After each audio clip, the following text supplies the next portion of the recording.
Hi friends, ഇന്ന് നമുക്ക് ഏത്തപ്പഴം വെച്ചിട്ടൊരു സ്നാക്ക് തയ്യാറാക്കാം. അതിന് വേണ്ടിയിട്ട് 3 ഏത്തപ്പഴം 4ആയി കീറി അരിഞ്ഞു വെച്ചിട്ടുണ്ട്.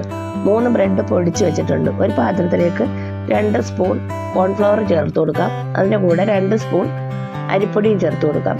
1/4 ടീസ്പൂൺ ചുക്ക് പൊടിച്ചത് ചേർത്ത് കൊടുക്കാം.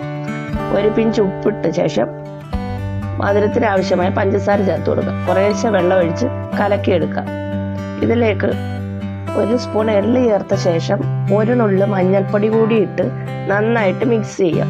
അതിനുശേഷം നമ്മൾ അരിഞ്ഞു വെച്ചിരിക്കുന്ന ഏത്തപ്പഴം ഇതിലേക്ക് ചേർത്ത് നന്നായിട്ട് മിക്സ് ചെയ്തിട്ട് നമ്മൾ പൊടിച്ചു വെച്ച ബ്രെഡ് പൊടിയിൽ മുക്കി പൊതിഞ്ഞെടുക്കണം. നന്നായിട്ട് ഓരോ പീസും എടുത്ത് കൈകൊണ്ട് തന്നെ നന്നായിട്ട് അമർത്തി പൊതിഞ്ഞെടുത്ത് കുറേശ്ശെ തിളച്ച എണ്ണയിലേക്ക് ഇട്ട ശേഷം ലോ ഫ്ലെയിമിൽ വെക്കണം. അല്ലെങ്കിൽ മധുരം ചേർത്തതായതുകൊണ്ട് പെട്ടെന്ന് കരിഞ്ഞു പോകും. ഗോൾഡൻ കളർ ആകുമ്പോൾ വറുത്ത് കോരി എടുക്കണം. നല്ല ഒന്നാന്തരം ഏത്തപ്പഴം സ്നാക്ക്.